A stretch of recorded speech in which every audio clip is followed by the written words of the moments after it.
who presents with a history of weight loss and abdominal asymmetry. So he has a several-month history of intentional weight loss. Started in the summer of last year. He's lost a significant amount of weight, and after doing so, he noticed abdominal asymmetry. He was evaluated by an outside urologist, had a CT of his abdomen pelvis performed, which appeared to have several AMLs, which of were concerned. He was referred to UVA for a second opinion. A little bit about him: he has just allergies for past medical history, had finger surgery in the past, no allergies to medicines, and he takes no medicines. Family history, no significant GU history. He is a former smoker, 8-pack year smoking history, quit 20 years ago, occasional alcohol use, and he is a university professor. Physical exam remarkable for hypertension, 185/92. Cardiac exam, he had a systolic ejection murmur. Abdominal exam, he has a large, firm right abdominal mass. Labs, his hematocrit was 40.5, his creatinine was 1.6, estimated GFR was 54. Alkaline phosphatase was normal, LDH was slightly elevated at 267. Here's a CT scan with contrast. And I tried to point out several areas of concern because you're going to focus in on one thing and I don't want you to miss several others. So here's an area of non-enhancement in the liver. And going down, obviously you can see this large right-sided mass and then another liver lesion. Once again, you can see this large mass. It has peripheral calcifications. There were no fatty areas, so we're kind of unsure where the AML idea came from. But he also has on his left kidney a 5-centimeter superior pole tumor. And just going down, he has another 3-centimeter inferior pole tumor on that left side, or mass, I should say, sorry. And once again, you can kind of see the peripheral calcifications. Certainly, this is a 23-centimeter mass on the right kidney. I don't think anyone missed that. Here's just some coronal sections of this mass. You can see just by this, the sheer size just causing significant mass effect on the great vessels. And just pointing out those suspicious liver lesions again. So MRI was performed just to rule out any vascular involvement. And here you can certainly see the papillary projections of this mass. It was negative for vascular involvement. You can certainly see how it affects just the vasculature. So here we have a 60-year-old gentleman, bilateral renal masses, already has baseline chronic kidney disease. What was creatinine? 1.6. The GFR was 54. If you want to try to get a renal scan, but I don't think it's going to tell you much. It did not look like very much healthy parenchyma on the right side. It was pretty much dominated by this mass. So it takes a while to get a mass this big when before they cause symptoms of any, and this is a perfect example of that. I'm trying to think of relatively benign, though you're hinting that this could be a metastasis. Your choice is: do you want to make a tissue diagnosis before you go in, or do you just want to excise the right renal mass and make a tissue diagnosis that way? Because that'll in turn drive what you're going to do on the other side, because you've got two masses there. Depending on what you find on the first side, you're going to decide whether that's a likely metastases, second primaries, and what you do with it. You're right, without FAP you can't make a diagnosis of angiomyolipoma. Is it some type of renal cell? It could be. Could it be a sarcoma? Yeah, it doesn't look like a lymphoma. It's awful big for that, but it's relatively benign since they've been there a long time and gotten fairly big. Do you want to biopsy the liver lesion to give you an answer? That may be something. So isolated metastases with renal masses, people have been known to excise things, but is that mass occluding the aorta or causing vascular problems?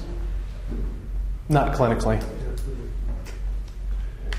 I still think you're going to wind up, and listening to you guys over the last day, I think you've already planned, because it's just too juicy. Mass plus urologist, clearly equal operation, and what order would I do these things? You're going after the big boy first. Sure. So you're going to get the big boy. How are you going to do that? Don't tell me you're going to do that robotically, but you might, because it in fact might be the right way to do that. A flank would be approach would be probably equally difficult. You need to get access to the vessels, and basically treating this as a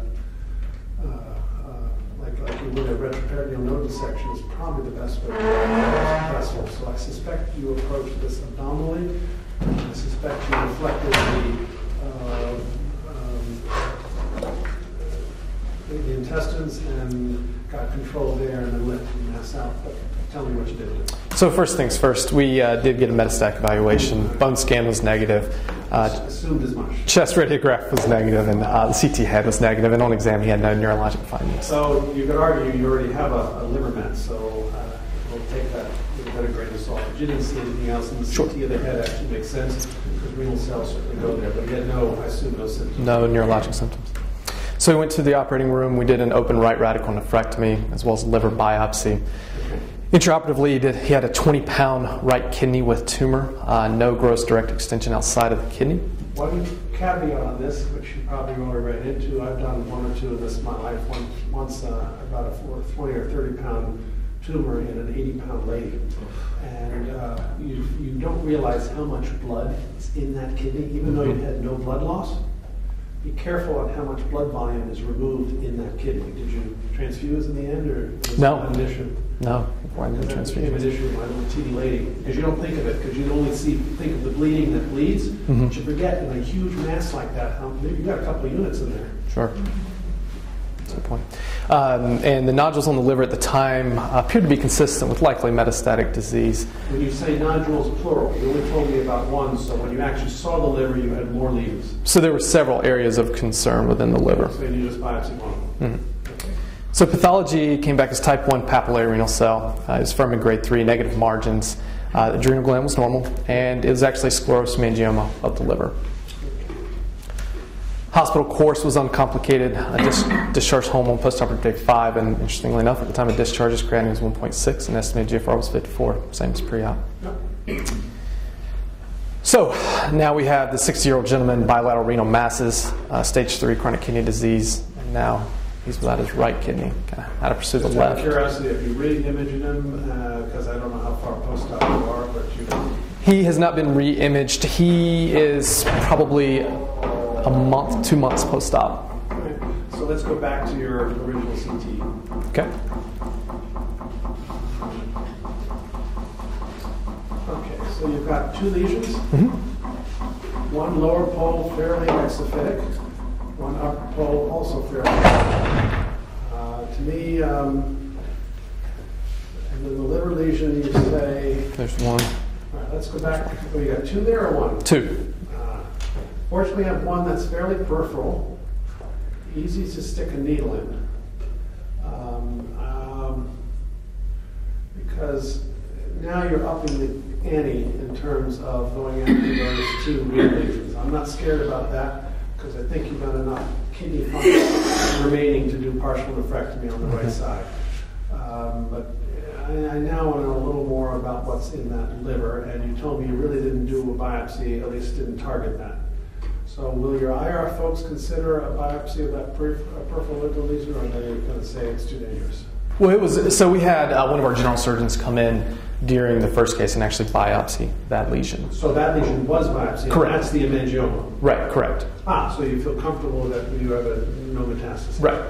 Yes, sir. So now you probably will do a laparoscopic partial nephrectomy if your group is comfortable with that. If not, you can do it open. But either way, I think those are very amenable to partial nephrectomy.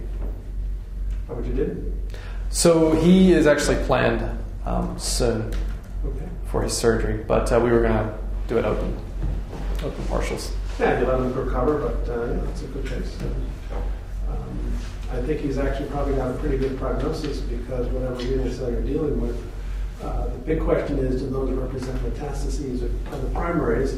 And knowing the area of the country you live in, have you thought of setting off a genomic analysis for that?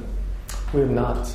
You might want to consider that to see if he's got a congenital reason for having these renal cells. Sure. I'm not saying he's got unhelpful now, but he might have some reason. To me, these are increasingly, especially in renal cell cancer and renal lesions in general, the whole issue of the genetic signature is really becoming relevant soon. Sure. It's probably got no insurance, so He's a university professor. He's doing okay. Oh, that's right. He's a Yeah. professor. Got that. They may or may not pay for it. But.